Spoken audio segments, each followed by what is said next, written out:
but don't ever come back in this country. So they taught me how to try and walk. They made me walk for like half an hour. I said that's enough. And then the following morning, on Thursday morning, they woke me up so early, maybe around 4:35 a.m. They put my things in the car, put me in the car, and then drove for like an hour.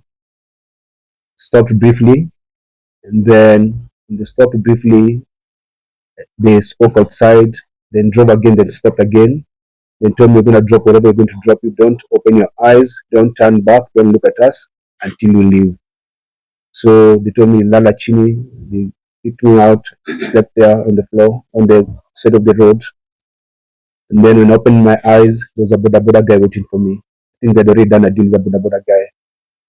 That Boda Boda guy drove me to the border, which land was the Horo border, the Tanzania Kenya border. When they released me, they gave me 20,000 Tanzanian shillings and 400 Kenya shillings. So that's your transport. And so at the border, I got someone who helped me push my bag, and I gave him the money, the 20,000 Tanzanian shillings. And then he helped me cross over. Then I used the money to take a border and call my wife. When we went to Tanzania, we went there as friends of Tundu Lissu and friends of Tanzanians. I'm an East African, I have an East African passport, and I'm allowed to travel freely within the region. So that's the deal we are. Like we're a regional bloc.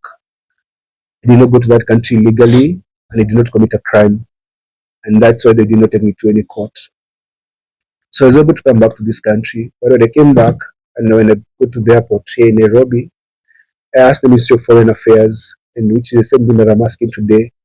I said I was going to the hospital, and I wanted my medical report to be public of what they did to us. And I'm going to share the medical report today, and it's going to be circulated because I'd like the world to know of the very heinous things they did to us, to break us.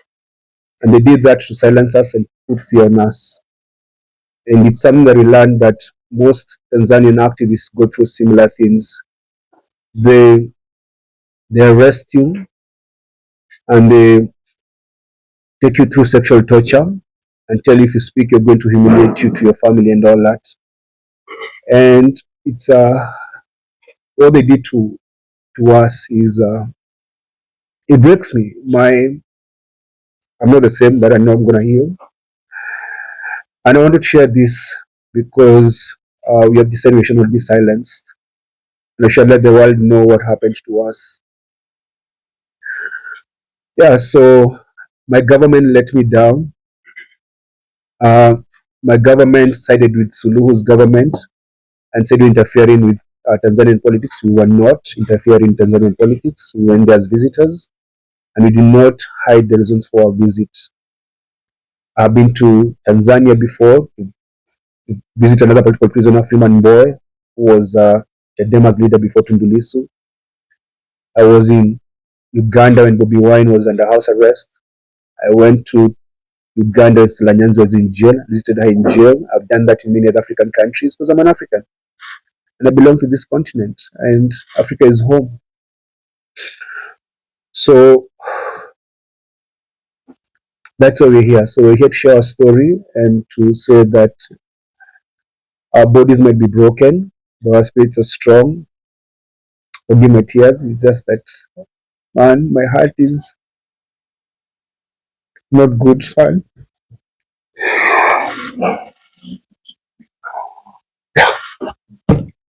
Um,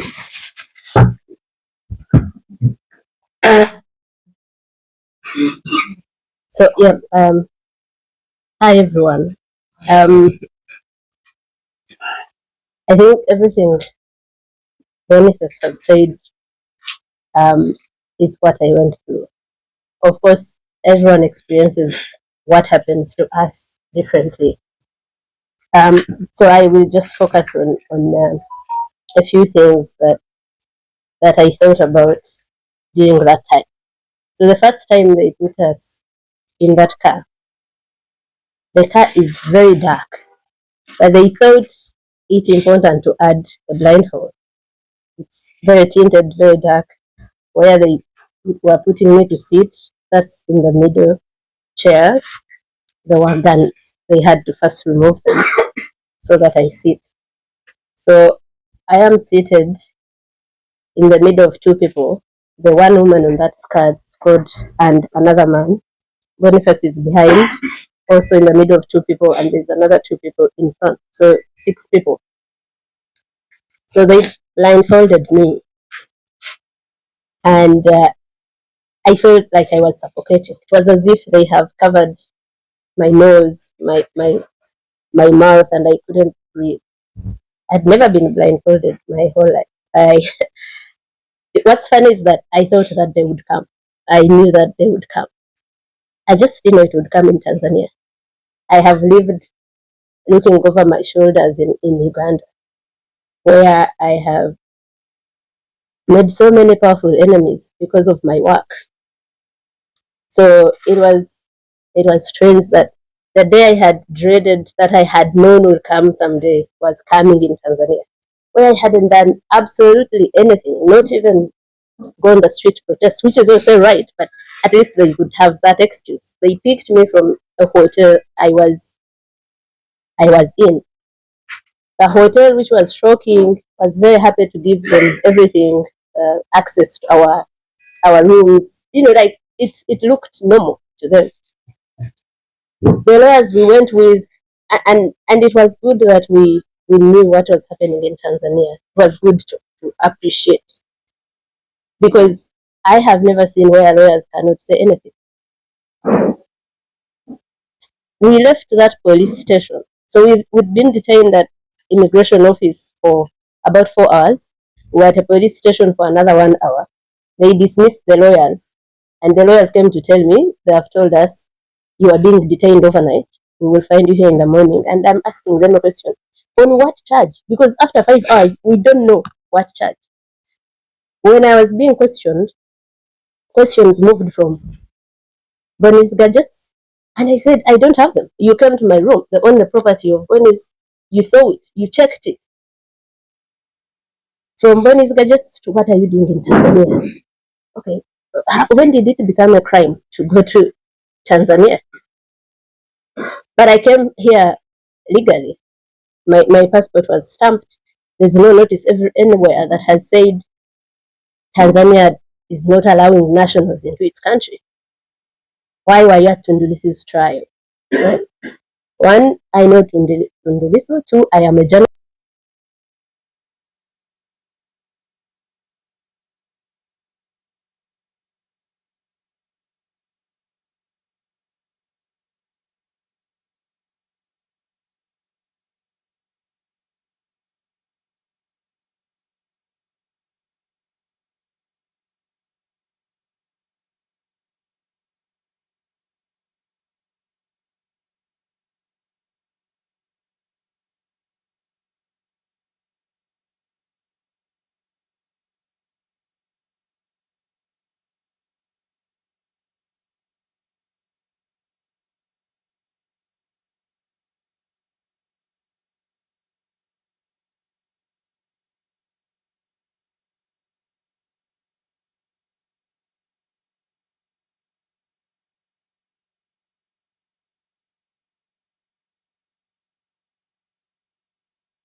All over the place. And I think what was the difference is because they used to do things because they answer. So they hold two people and they hold the. But it was confidence of I haven't committed any crime. I know my rights.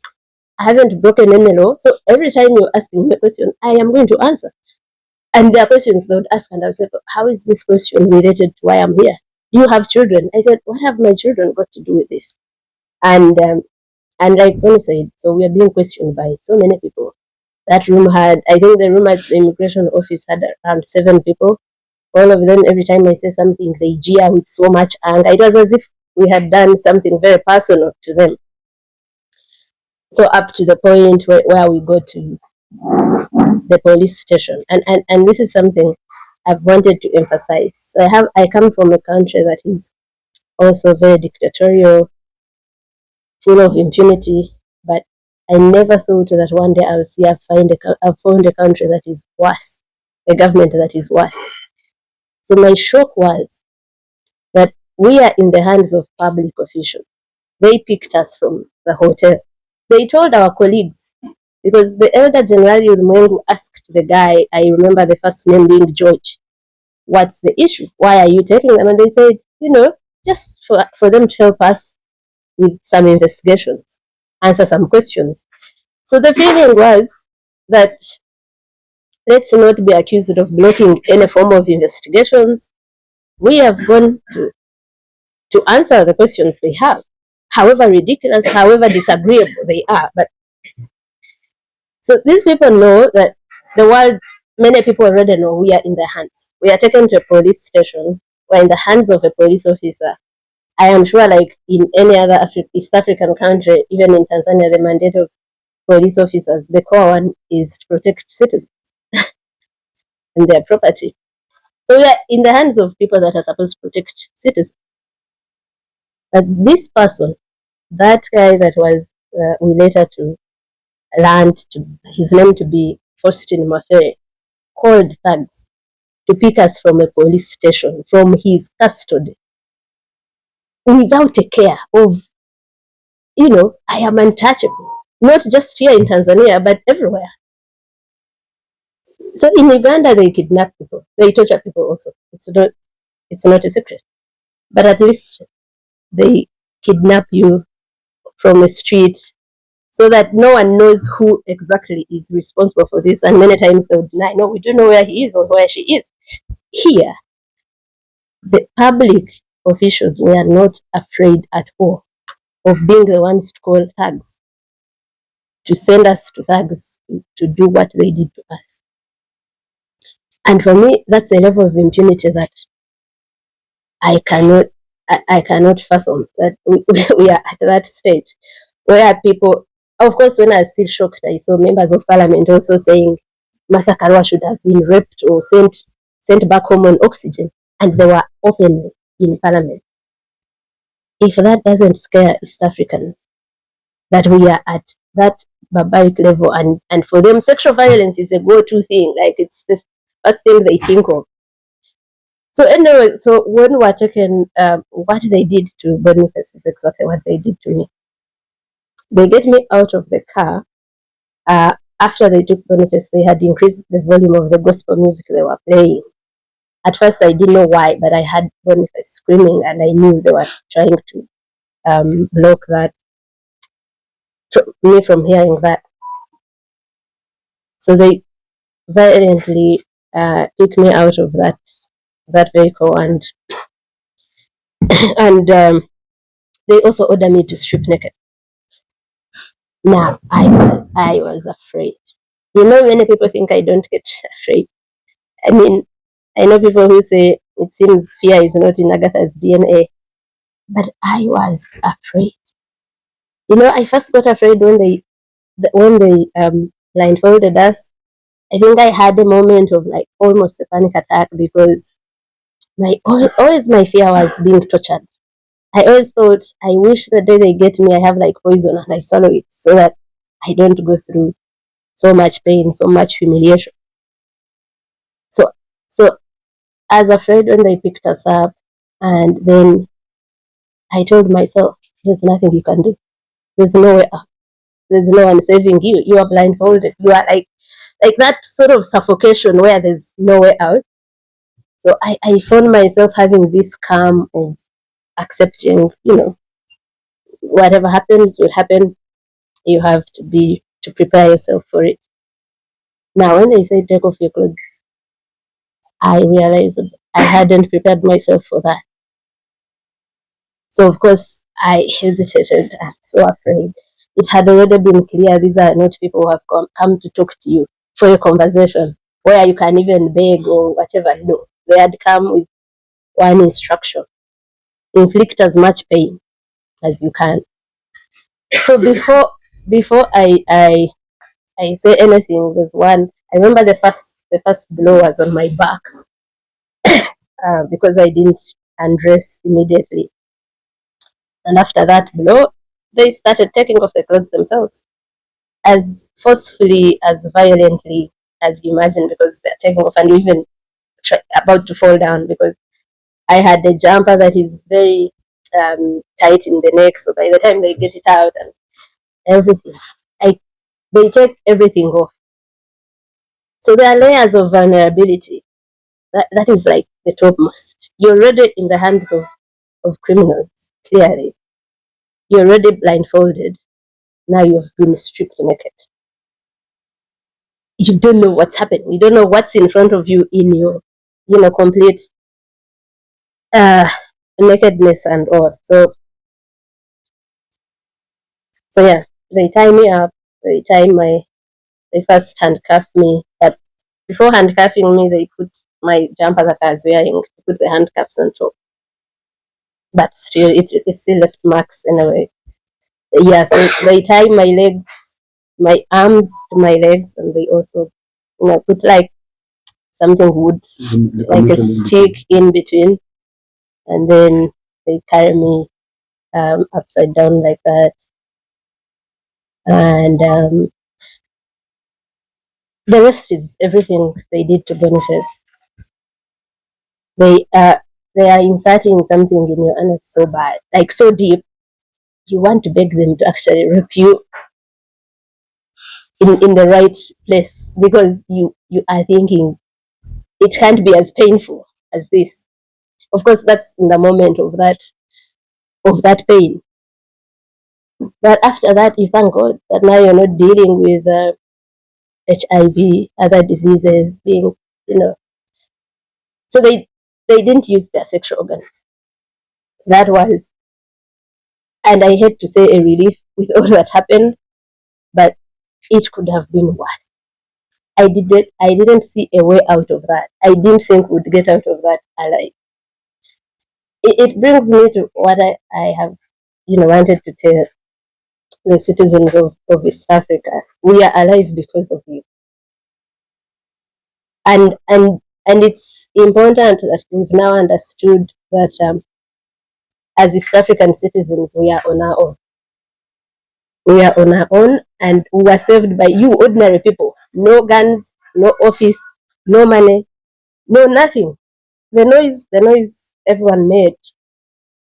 They had thought it would be like those Tanzanians that they kidnap and torture and kill, and it goes quietly. No one knows them. So I think when he's talking about his government letting him down, at least they pretended and put out a statement. Mine didn't. Because for our governments, it was good riddance. Someone else is getting rid of our headaches. Why would they care about that? But the people of East Africa who have now understood that we only have each other. We have no governments. We have no police that has constitutionally mandated that protects their citizens. And you guys showed up so big that our tormentors, when they took me from Dar to another place, if you check the distance from Dar to Mutukula, the border with Uganda, is about 1,480 kilometers. So I was driven that distance. This is someone who had flown into Dar with my own ticket. No one. I had a return ticket. I showed it to them. So I think the distance being long and whatever, there's one of the tormentors who became friendly. And the day, I think this was Wednesday morning, after I'd spent half the night in a different detention center, which looked exactly like where they tortured us from.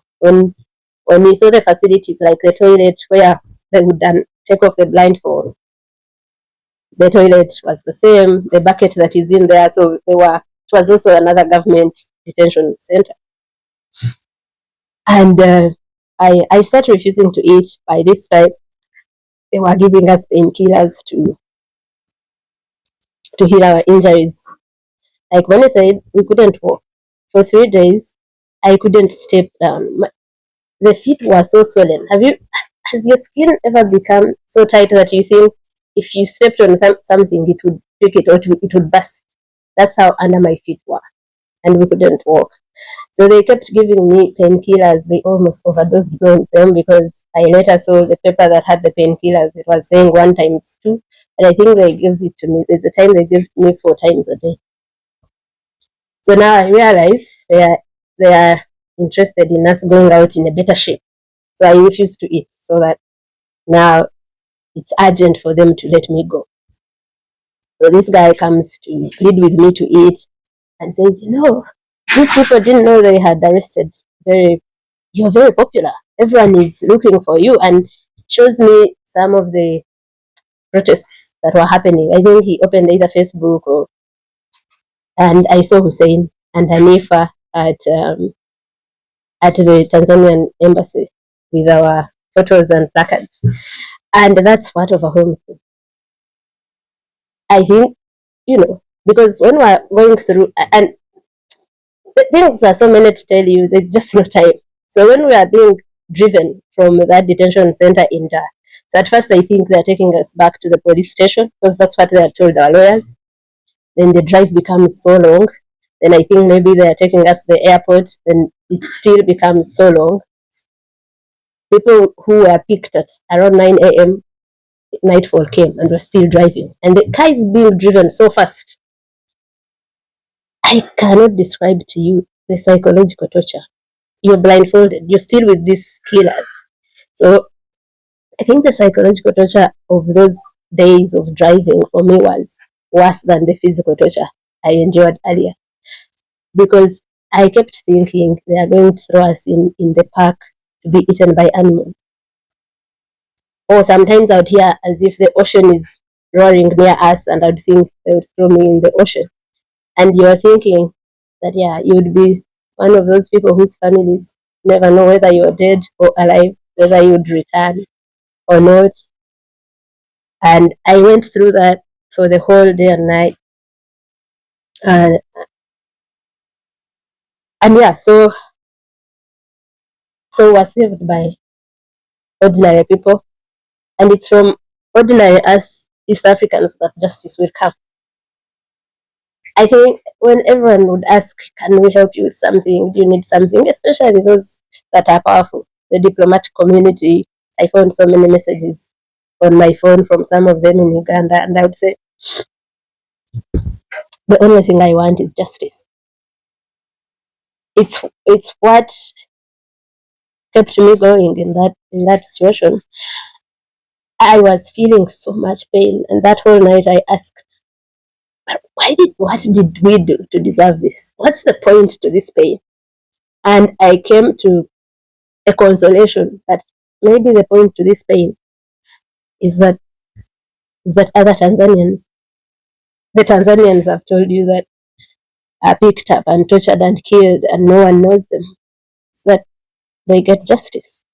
Is that no one else, not a Tanzanian, not an East African, has to go through that. Is that impunity is somehow checked, somehow. And I thought, Boniface and I both have a name and a profile and platforms that how many people can call journalists and you fill up a room like this? How many ordinary Tanzanians can do that? So in that moment, I thought that maybe it had to take our pain for the world to know what an ordinary Tanzanian is going through. And for me, that gave me some hope in that moment. That even if I died, it would probably not be in vain, because the facade of Tanzania is peaceful. It has a female president who is phenomenal. Finally goes off. And so if it goes off, but people that have the power to hold this accountable do not, like we know they won't, because for our governments, it is a collaboration in that dictatorship, in that tyranny. It has been for a while. It has been. We have known that for a while. When Ugandans are kidnapped from Kenya, when a Tanzanian is almost kidnapped from Kenya.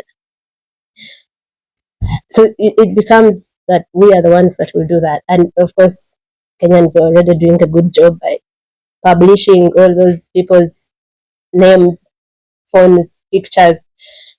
So we have to use the little power we have to make sure that guy Mafere, who thought he does not only own Tanzania but the whole world, because I am later told of how the Tanganyika Law Society president calls him asking about us, and he says, we will do whatever we want with them, and there's nothing you or anyone else can do. He told that to the Tanzanian Tanganyika Law Society president. So we need to find a way of getting justice in one way or the other. And so I think mainly that for me, I am grateful. I look at the silver lining in every dark place, and there was that we are all now tormenting them. When I became a journalist, my first editor told me that the role of a journalist is to afflict the comfortable. So they've been comfortable in their impunity, and we'll have to find ways of afflicting them. We won't find justice in Tanzania because this was a state doing that, and it's the state that is supposed to get us that justice. But we'll have to find justice somehow. I will end by saying that I don't even care about the people that inflicted pain on us. I'm not angry with them. I am so angry with the people that made that order. Even if we never identify those that actually inflicted pain, but we get the ones that had the responsibility. If I have committed a crime, charge me for it. In that moment, I thought we were dealing with probably overzealous officers, and the president didn't know what had happened. But I come out and I'm told about a statement she gave. So you're condoning torture. You are a president. So you're sort of saying, oh, they came to destabilize us. They came to cause chaos. So, okay, if you think that's a crime, take me to court. Let me be charged. Let me be in prison. But you can't be a whole head of state, a whole president, and you're going to very shamelessly, publicly condone torture, sexual violence. I'm going to stop there. And I thank you very much. Again, I hope all the citizens from Kenya are watching, all the citizens from Uganda and Tanzania. Tanzania also, a few people beat the fear and spoke about our disappearance and our ordeal. So I thank you all, and yes, thank you for your time. And I think the other thing, the backlash from our arrest, some people had to flee the country. So we have some people who are Tanzanians and were like our hosts in the country. They've been forced to flee the country because they've been looked for. And our heart goes to them. I think there's a statement that's supposed to be read, and then we can do a Q&A once the statement is read.